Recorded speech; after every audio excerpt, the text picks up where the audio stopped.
Hello, everyone. Hope you're doing well today. And today I thought I would come to you with a lesson that's kind of like a little backwards and a little sideways from where we've been. But I want to do a lesson on Mesopotamia and the cradle of civilization. So I hope that you enjoy this lesson. So the first thing I want to talk about today is something called the Fertile Crescent.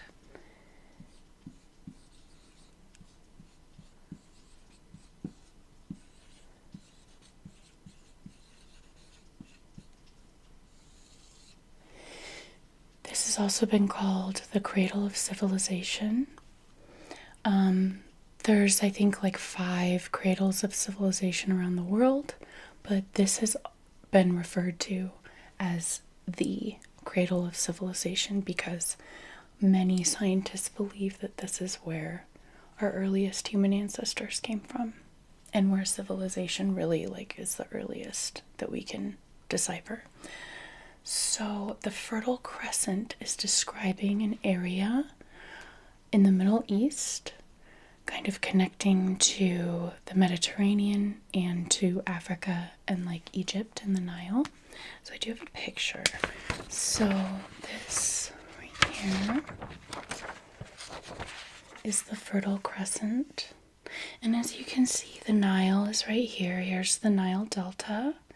So this is Lower Egypt, and Upper Egypt is actually down here. Then we have Jericho. Here's the Euphrates River and the Tigris River and Mesopotamia, and that's going to be our main focus for today's lesson.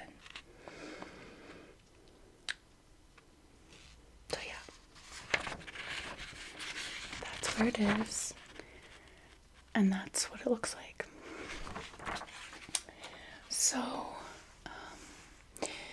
they call it the Fertile Crescent because when civilization began there, they believe about 12,000 years ago is when agriculture, cultivation kind of started.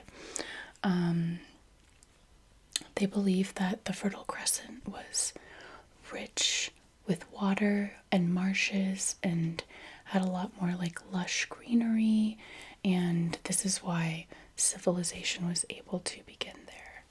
So the Fertile Crescent, present day, goes from Egypt to Jordan to Lebanon, Palestine,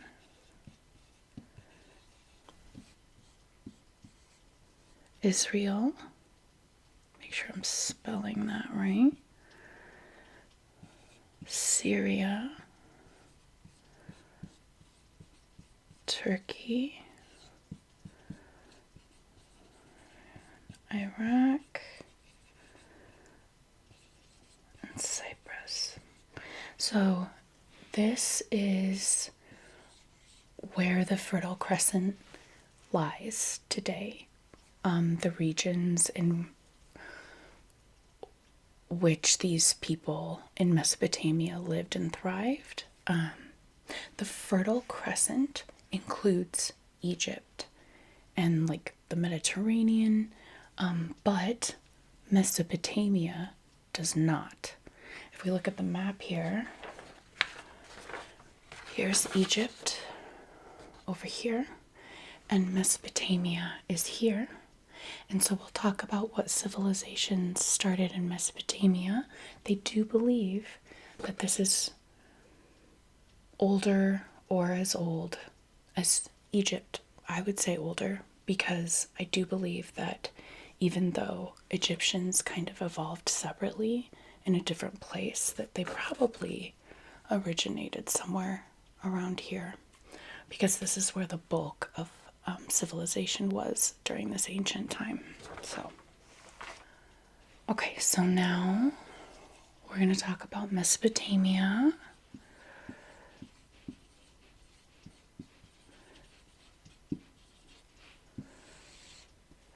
So Mesopotamia they started seeing evidence of people living there around 10,000 BCE. During this time, there's evidence that they transitioned from hunter-gatherer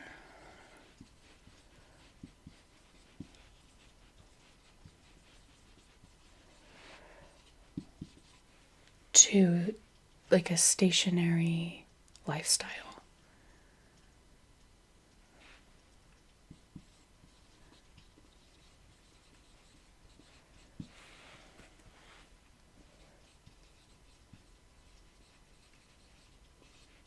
We'll say location. Okay, so they're transitioning because of agriculture and farming that happens. We've seen evidence of this all around the world. They see evidence of irrigation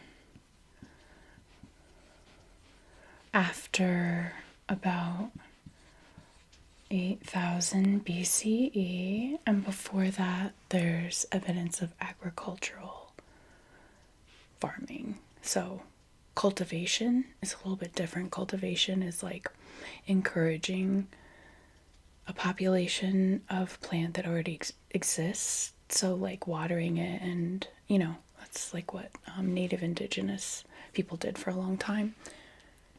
Agricultural practices are a little different because you're actually taking those seeds and planting them somewhere else that's more like convenient for you, and like creating an environment in which those seeds can grow. So irrigation was extremely important to this civilization, and really ancient irrigation is really just channeling water to different areas of a region so that more people can have access to that water for farming and cleanliness and to drink and for food preparation and everything like that.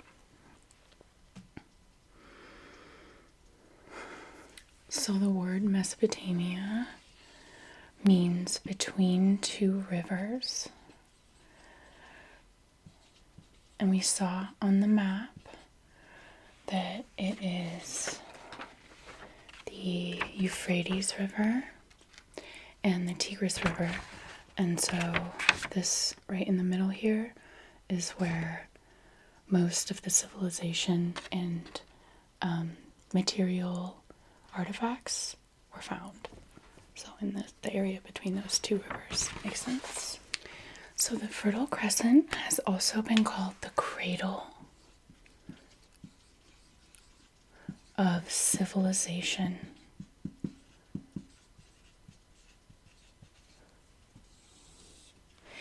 And this is, it makes sense because other civilizations in this area include Egypt and Greece. So Egypt,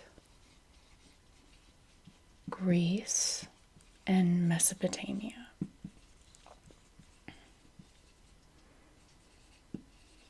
So Mesopotamia is not like a unified group of people like Egypt and Greece. It's actually multiple different civilizations unified together kind of into one. It's like they branched out from each other. So unlike these other societies, Mesopotamia included people such as the Sumerians, the Assyrians, Akkadian, and Babylonian societies. So all of these were encompassed within the region of Mesopotamia. So there was quite a difference actually between the north and the south, were very different regions. So the south was mostly marshlands, a lot of wetlands. They had access through rivers to the oceans. They did a lot of trade, and they had access to a lot of fishing, and were able to grow crops and be in agriculture. The north was more of like a mountainous area where there were trees and wood, and you could hunt in the mountains. So this is a little bit different. And later we'll see that there's like some climate changes and how that affects these two different places differently. So Mesopotamia is well known for the invention of writing, which is also that's a tough one because languages, there's a lot of like different languages around the world. So like there's evidence that like Mesoamerican writing, where like that began and it was different. Egyptian glyphs were different, and you can see how they developed. So that was kind of like a separate thing. And all around the world, really, in China, they can, it kind of like developed separately there. So there is an origin of writing in Mesopotamia. Like there's like, you can kind of see and kind of trace it back there. And the wheel, they believe that the wheel was invented in Mesopotamia. So man, that's a long time ago. So if we go back to the very beginning, they just think that hunter-gatherers were traveling around and found this lush, beautiful place in the Fertile Crescent, and they kind of settled down and were able to live there, and they started to trade and probably cultivate crops. They domesticated animals.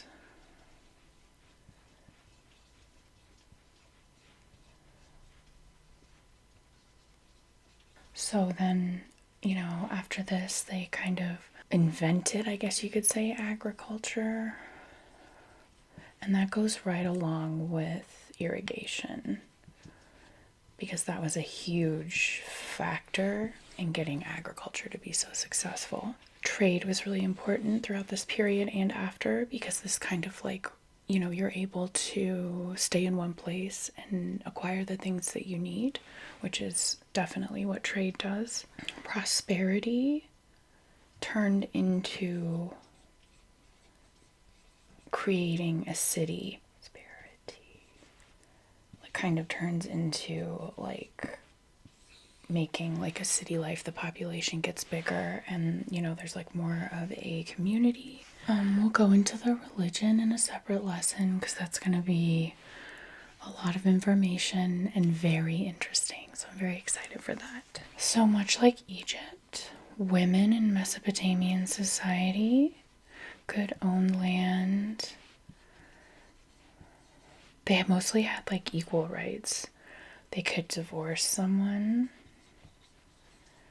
own businesses. I mean, I just don't see how like a woman could do the same things that a man could, and they didn't either. They were like, there's really no difference when it comes to someone's brain. They could do contracts when it came to trade or owning things. Ownership. Part of the reason they think that writing began in this area, and I think this is really cool, is that they would, like, a huge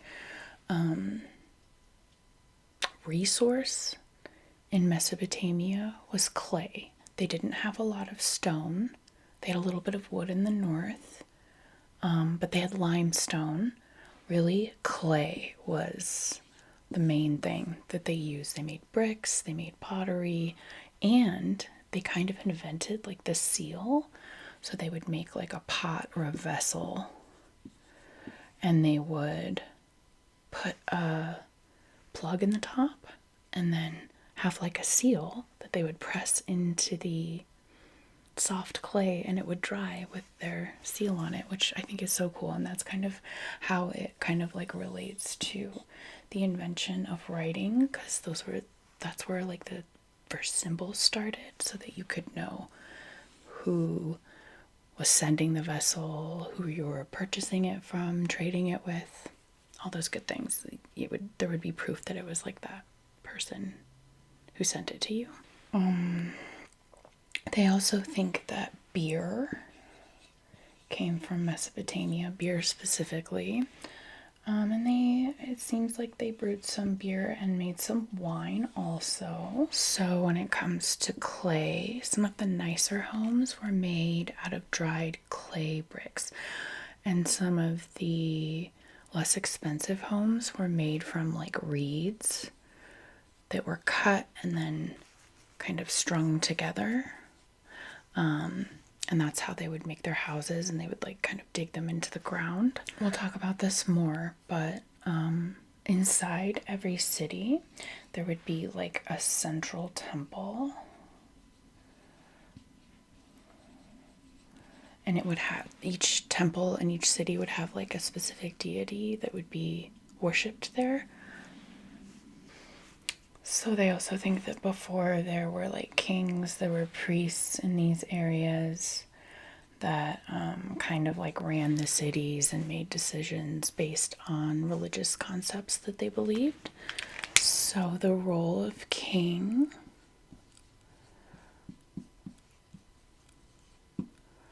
was established sometime after 36 BCE. The difference between a king and a priest was that the king dealt directly with the people, and the priests did not. The priests were thought to make rules and regulations according to the religious beliefs that they had, and kings were thought to be able to make their own rules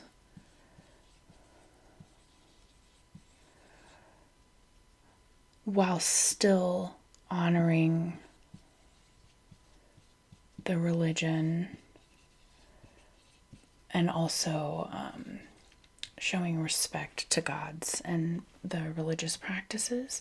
But it was different because they were thought to speak for the gods, like directly. Like they were related, they were almost considered gods. That's how it is in Egypt as well. So they could be representative of those gods and speak their own will directly through themselves, while saying it's like the will of the gods, right? Many of the kings that we'll speak of later throughout history have claimed to have direct contact with the gods, or even be a god themselves incarnate. So the most famous is the Code of Hammurabi. I'm sure you've heard this. We learned like eye for an eye comes from this code.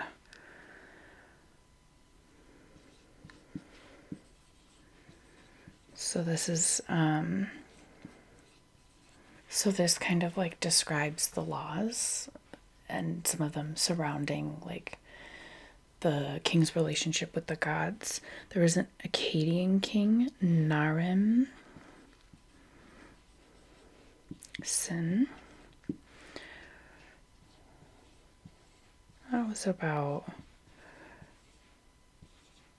so he's quite young in the timeline compared to when kings kind of like started here, but he considered himself a god incarnate, and he in history has been known to be a very like generous king who took care of his people and was like an amazing ruler, and people loved him. And during the time that he ruled, Mesopotamia was quite prosperous and peaceful. So that's just a general overview of the Fertile Crescent and Mesopotamia. We talked a little bit about the 4 civilizations that exist there, And we're going to go into those specific four civilizations and their history a little bit. And then I think the next lesson on Mesopotamia is just going to be kind of like a general history going through like the different ages. So the first couple lessons might be a little bit more like information, not as fun based, at least for some people. For me, it's just the best, all of it. But then I really want to go into religion and gods and afterlife beliefs and like ghosts and supernatural things, because those are my absolute, that's my jam, my favorite subjects. It's just something I like, I'm really interested in, because I think it's a fascinating mystery, this life. So I hope that you enjoyed this lesson, and I'll see you guys in the next